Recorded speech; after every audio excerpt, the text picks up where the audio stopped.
make sure that the ends are butted up against each other. Take one of your scrapers, go just to the left of the butted ends, and work that right in underneath, and that'll hold it together. That'll hold that expander and keep it butted. Work it around, and then you go to your top scraper, go to the opposite side of this gap, put your gap on the opposite side, put it right up on top. When an oil ring is on, it should move as one. It's 3 pieces, but it should move as one piece. Then we have our compression rings. Now you never want to roll these compression rings on. Some of these compression rings have a dot on them and some of them don't. If it has a dot on it, what that tells us, it's our top groove. If it has a dot on it, the dot, and we got a dot right here, I don't know if you can see that, but it's right there. The dot goes up, always faces up. So my dot is facing up. You never roll these on. We take these, I bought these at Harbor Freight, you can get them anywhere. Cheap set, it works really good. So we're just going to expand the ring just enough to get it on there. Don't overdo it or you'll break it.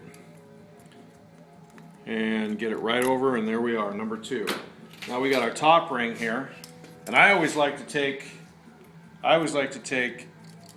the ring and just kind of push it up against the piston like that so it can't pop out of the pliers, and just kind of get it right on over. Okay.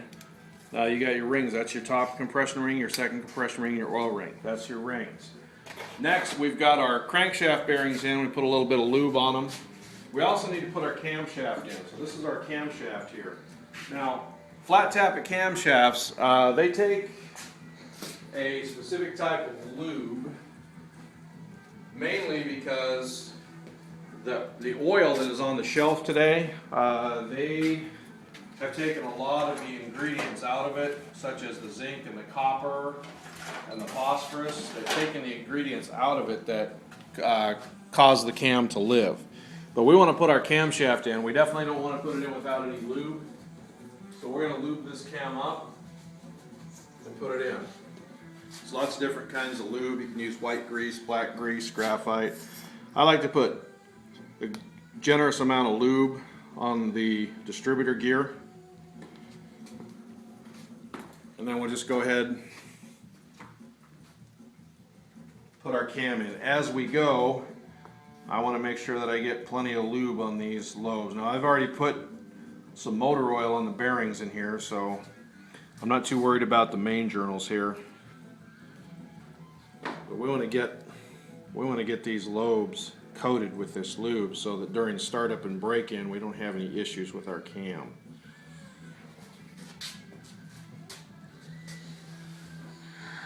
We want to make sure we get plenty of lube on this thing. Then when you go to put your cam in, you just kind of work it in there. You try not to damage any of the bearings or anything like that, so you got to kind of be gentle when this goes in. So we're just going to put it in there, being, pretty careful. Now, I can go ahead and let it sit here because I still have to lube these. So let's go ahead and make sure that we get plenty of lube on here. Lube up these journals. These lobes rather. That way we won't have any issues. The nice thing about putting the camshaft in before you install the crankshaft is that now that I have access up here on top, I can go ahead and kind of reach down in here and work this cam in. If you put the crankshaft in first, which you can do, it makes it a little harder to get to this cam. I can always, and I leave the cam plug out in the back so I can actually get my hand back here and kind of work the cam in. So you just get it in there and there you go. So now we've got our bearings installed, we've got some lube on them, we got the cam in. Just go ahead and put that camshaft in there. Our crankshaft is here. We have established our bearing clearances. Always put plenty of lube on it when you install it. You never want this to go in dry. We don't want metal touching metal here. And also our rear main seal. We got our rear main seal in here. Make sure you put lube on that rear main seal. Put it in dry, the crank's going to tear it. So we're going to set our crank straight down just like that, and there it is. Now we can take our caps. This is our number 3 cap with our thrust bearing. We got lube on it. Make sure that the arrow is pointing to the front of the motor and it's in the correct location. That's number 3. Set it on there, and what are we going to do to this cap, Dan? Set it. We're going to set it or seat it, because it has to be, we got to make sure that we're flush. Visually verify that you're flush there. Once you get that established, you can go ahead and run these. But now we're not going to torque these just yet. We're just going to snug them up because we want to get all of our caps on here. The rear main cap, you're also going to put the lower portion of your rear main seal. Now on your rear main seal, make sure that this lip here is facing the oil. If you put it in backwards, oil's going to be just pushing that lip out of the way and dumping out of the back of your motor. So the lip goes toward the oil. So we're going to put that in there with our lip facing the oil, just like so. Okay? And we're going to make sure that we put some lubricant on that seal. We don't want to ever put that in there dry, otherwise you'll have a rear main seal leak. Alright, there we go. We've got lube on our bearing already.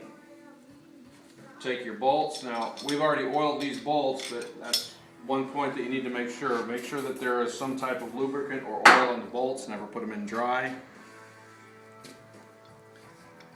Go ahead and put your cap on here. Get your bolts started. And that's pretty much the way you do it. You're going to do that with all of your main caps. And of course we're going to seat the caps, make sure we're down before we start to tighten them up. No. Well, now the rear main seal, the thing about the rear main cap, these are down, but that rear main seal, because of the way that it fits, it has a tendency to kind of hold that cap up a little. But you can see we're down below.